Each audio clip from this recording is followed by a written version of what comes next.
morreu na cruz do Calvário para que todos nós pudéssemos ser salvos. E ao Cristo morrer na cruz do Calvário, aí que está a diferença. A cruz não significava nem um décimo do sofrimento maior que ele teve, que foi a ruptura com o Pai.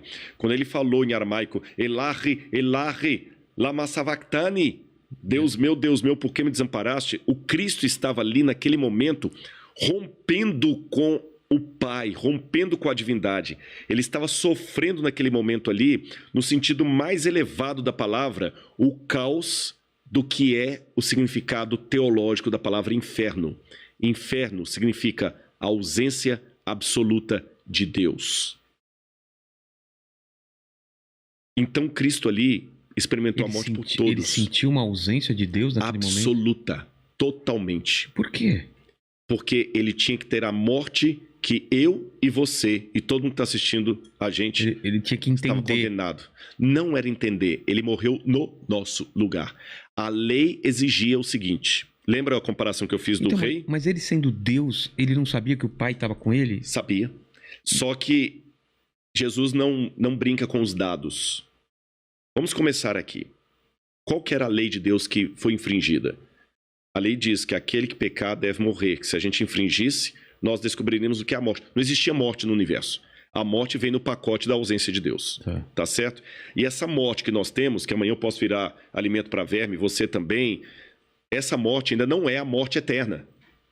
A morte que a humanidade está... Isso aqui é apenas uma consequência do estado de pecado em que nós estamos. Mas nenhum cidadão desse mundo ainda experimentou a ausência absoluta de Deus.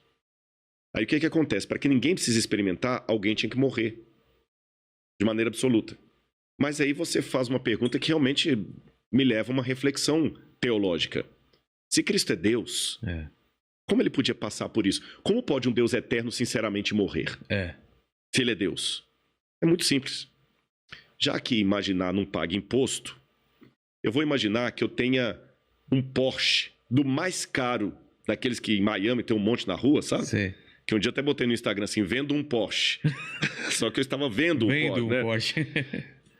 Se eu tivesse um Porsche do mais caro do mundo, você me vê com um carro passando aqui, na rua e tudo, pô, que carrão, Rodrigo, pô, cara, massa demais e tudo e tal. Aí um belo dia, você me vê subindo aqui no condomínio, a pé, conversando com o Mandíbula. Aí você fala assim, pô, Rodrigo, cadê o Porsche? Tá na garagem. Por quê? É porque o Mandíbula, por alguma razão, vou criar aqui, viu, Mandíbula? Ele tá com um problema aí, coitado, ele foi abusado na infância. Ô, louco! Foi dentro de um carro. Podia ter criado outro. Mas tudo bem. Já que foi criado esse problema. Mas, enfim, ele não entra dentro de carro. Ele tem uma fobia. Mas ele precisa caminhar comigo aqui no condomínio para trazê-lo até aqui. Então, o único jeito que eu tive de vir com ele até aqui é deixando o meu carro na garagem. Aí você vira e fala assim, pô, Rodrigo, não faz sentido isso não, cara. Se você tem o Porsche, você tem que andar de Porsche. Não. Se eu sou dono do Porsche... Ele escolhe. Eu sou dono bastante para usá-lo ou não. Então vamos a algumas definições aqui. Eu perdi o meu carro? Não. Eu continuo proprietário de um carro? Sim. Mas eu estou de fato andando com o Mandíbula ou estou fingindo que estou andando com ele? Não, você está andando. Estou andando com ele. Cristo, diz o apóstolo Paulo, ele se esvaziou da sua divindade. É esse o termo que Paulo usa. Filipenses 2, verso 5. Tenham em vocês o mesmo sentimento que houve em Cristo Jesus, porque ele, existindo por toda a eternidade, na forma de Deus, em forme tuteu, como diz em grego, ele não julgou como usurpação ficar agarrado ao fato de ser igual a Deus. Antes, a si mesmo se esvaziou, kenosis em grego. É como você pega um balão e ele murcha. Se esvaziou, assumindo a forma de servo. E na forma de servo, sendo reconhecido em figura humana e aceitando a morte e morte de cruz. Para que Cristo pudesse morrer, ele pegou a divindade dele, não a perdeu. Ele podia, a qualquer momento, com seus poderes, falar, não, vou morrer. Não vou morrer e acabou. Então. Mas o que ele fez? Ele me amou e amou você. É por isso que, para mim, é difícil falar de academicismo, de intelectualismo, sem falar de Deus. Não é linguagem igrejeira. Paulo, eu sei que muita gente talvez vai parar de assistir a nosso bate-papo agora e outros talvez vão até interessar. Não, agora que começou a entrar com o negócio de Bíblia, de Deus, pô, eu prefiro que você entreviste aí o outro que fale de política. Você está entendendo? Mas eu digo, Paulo também passou por isso, que Paulo era um cara intelectual. Quando ele estava falando em Atenas, o pessoal ficou, pô, caraca. E depois vou querer voltar ainda para Jesus, que eu tenho umas perguntas. Beleza. Tá. Paulo, você é demais, cara. Quando ele falou de Jesus crucificado e ressurreto, eu pensei, não, depois a gente discute sobre isso. Atenas é a capital da filosofia. Mas voltando ainda a essa questão do sacrifício dele. Ele pegou a divindade dele para comparar o Porsche, tá. Deixou na garagem, se tornou homem de verdade. Nasceu de Maria. Sentiu as dores. Nasceu de Maria como qualquer ser humano, exceto em pecado. Então, por exemplo, Jesus enquanto ser humano, se Jesus estivesse aqui hoje como ser humano, Jesus também podia contrair o Covid. Com certeza. Se eu pegasse ele estava sujeito um pedaço de pau e batesse no braço de Jesus, ia quebrar o braço de Jesus. Ele ia sentir essa dor. Ele ia sentir essa dor de verdade. E quando ele estava na cruz do Calvário, ele não podia usar nada dos poderes dele para se beneficiar, senão o sacrifício não seria real. Esse sacrifício, deixa eu falar sobre esse sacrifício. Foi profetizada a vinda dele. Foi. Muito antes. Uhum. Então, ele... Isso que eu não entendo. Esses profetas, quando falavam que havia um cordeiro, que havia essa figura para salvar todo mundo, era Deus se manifestando nessas pessoas, sabendo que ele ia vir, ou ele induzindo essas pessoas a criarem essa figura e depois ele se encaixou nessa figura. Você entendeu a diferença? Entendi. Não, eu acho o seguinte, Deus, ele é aquele que assiste o filme e, sem ser chato, tem o direito de dar spoiler. Ele sabe tudo, né? Que ele sabe tudo. Ele dá o spoiler. Então a profecia é nada mais nada menos que o spoiler de Deus. Não é exercício de futurologia. Não é como o presidente da IBM que falou que no mundo só teria espaço em 50 anos para 5 computadores. Tá. Errou feio, tá certo? Deus não. Ele apenas fala o seguinte, vai acontecer isso aqui. Como se eu assistisse algumas filme. Pessoas. Exatamente. E por que Deus não falou para todo mundo? Por que ele fala para algumas pessoas? Vygotsky me dá a resposta. Vygotsky dizia que o ser humano, como tal, só aprende na interação com o outro. Ou seja, você pode ser um cara fera no humor. Eu não entendo de humor. Eu não sei fazer um stand-up. Se eu quiser saber detalhes de humor, eu vou ter que aprender com o Vilela. Mas lá na plateia, vamos supor que você tem rindo do seu humor um advogado. Se você receber um processo, você vai precisar da ajuda daquele cara que sabe o que você não sabe. Em compensação, aquele advogado, se começar a passar mal, ele vai precisar de um médico que sabe o que ele não sabe. Então, cada um precisa da especialidade do outro. Se Deus falasse para todo mundo, seria uma relação muito unilateral. Deus e eu, muito vertical e individual. Eu e Deus, eu e Deus, eu e Deus. Deus fez o seguinte, olha, já que o ser humano, Vygotsky de novo, aprende na interação com o outro, ao invés de falar para todo mundo, eu vou falar para alguns que vão ser uma espécie de especialistas para revelar para a humanidade o que eu quero. E esses especialistas não vão ser arrogantes, não vão ser os que dominam, vão ser os servos.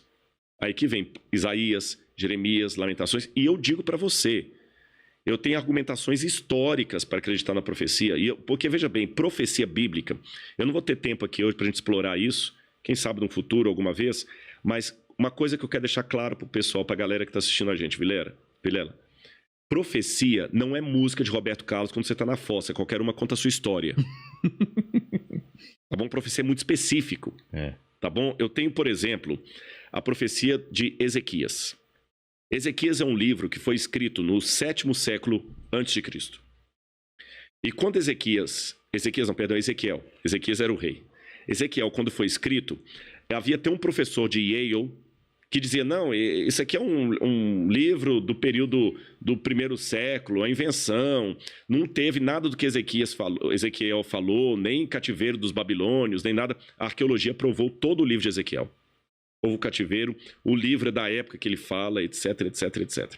E quando Ezequiel vai falar as profecias dele, ele fala o seguinte, Nabucodonosor veio destruir Jerusalém. E ele falou o seguinte, o Senhor me mostrou que a cidade de Tiro, que era uma cidade portuária fenícia no atual Líbano, essa cidade desdenhou de Jerusalém. o que vai acontecer com você, Tiro? Tiro será atacada pela própria mão de Nabucodonosor. Depois ele fala, multidões subirão até você. Primeiro ele fala de um rei que é Nabucodonosor, que ia atacar Tiro. Depois ele fala, multidões virão contra você, porque Tiro se juntou com Nabucodonosor para debochar de Jerusalém. Essas multidões vão pegar as pedras de Tiro, vão jogá-las no meio do mar para testemunho. E além de jogar no meio do mar, as pedras de Tiro se transformarão no enxugadouro de redes. Depois que Ezequiel fez essa profecia, Nabucodonosor se volta contra Tiro, destrói a cidade. Depois de Nabucodonosor, vem os gregos. E Alexandre entre eles. Alexandre destrói todas as pedras de Tiro, joga no meio do mar para fazer um istmo, um aterro. E com o passar do tempo, Tiro se transforma numa vila de pescadores. E se você for hoje até o Líbano, você vai ver pescadores enxugando as redes deles nas pedras da antiga Tiro. E a profecia falava, as pedras de você serão lançadas no mar e você virará um enxugadouro de redes. E a Babilônia vai desaparecer. E vai virar apenas um covil de abutres e tudo mais. Quando ele falou isso, Tiro era como se eu falasse assim, São Paulo vai desaparecer e Nova York vai desaparecer. Uma coisa que é impensável. E você vai lá hoje no Líbano, você vê a profecia cumprida. E Babilônia ficou tão desaparecida que só foi redescoberta a partir das escavações de Henry Layard e depois de Robert Coldway em 1860 e depois em 1899. Até então ninguém nem sabia... Que é na região do Iraque. Que é na região do Iraque. Ninguém nem sabia onde ficava a Babilônia. Eu dei apenas um exemplo muito pífio, mas eu podia dar vários outros de cronologia, profecia. Até Isaac Newton. Pô, caramba, Isaac Newton era um gênio. Isaac Newton escreveu um tratado sobre as profecias de Daniel e Apocalipse. Caramba. Mostrando, como é que a cronologia profética de Daniel se cumpriu ao pé da letra. Então, repito, não é uma questão de achismo. Porque quando você está na fossa, que eu falei, qualquer música de Roberto Carlos parece que foi feita para mim. Pô, caramba! Sertanejo. Não é aquele negócio de assim, olha, Deus está me mostrando que esse ano vai morrer alguém muito importante no Brasil. Pô, aí entra o meu lado do ceticismo. A profecia é muito certa e Deus profetizou aos profetas como Cristo viria, quando ele viria. E vou revelar mais. Não é só na Bíblia, não. Porque eu tenho documentos romanos que mostram que na época que Jesus nasceu, até os romanos já sabiam, por profecias que hoje desapareceram, que haveria naquela época de nascer uma criança de ouro. Que eles até pensavam que podia ser Augusto César. E aí, voltando para Jesus, que a gente estava falando sobre ele ser Deus e ao mesmo tempo se fazer o homem. Eu acho que tem duas passagens muito, cara, que eu acho muito legais, assim, para a gente tentar entender, que é a tentação no deserto e a noite anterior, quando ele fala que, cara, se puder... Afasta de mim. Ali ele foi humano no sentido mais exato da palavra. Porque lá ele sabia que ele tinha uma missão, mas ele falou, cara, se puder... Afasta de mim esse cálice, né? Exatamente. Tipo, eu sei que eu tenho que fazer, mas se tiver alguma chance... Ali ele sabia da resposta. Sabia, mas você vê que ali ele foi humano de verdade. Mas explica pro pessoal que não sabe dessa passagem da Bíblia qual era o contexto. Vamos falar do deserto. Quando ele foi tentado pelo diabo, 40 dias. Por que ele foi pro deserto? Na cultura do Antigo Oriente Médio, o deserto é o lugar que prepara você para lutas espirituais. Tanto é que uma das palavras hebraicas para deserto é Midavar.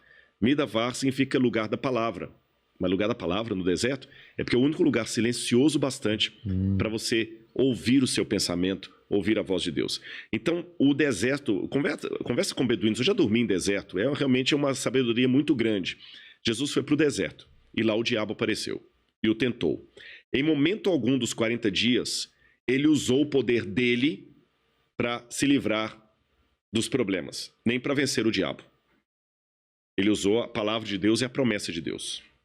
Porque é interessante que no batismo de Jesus, que aconteceu antes dessa tentação, a voz do Pai fala do céu, tu és o meu filho amado em quem eu tenho prazer. Quando o diabo aparece para ele no deserto, como é que você acha que Jesus estava no deserto? Eu já fiquei no deserto. Vilela, eu fiquei 15 dias no deserto de Baiuda, no Sudão, com os beduínos. 15 dias sem tomar banho. Tá. Quando eu voltei para Khartoum, a capital, e fui tomar banho, cara...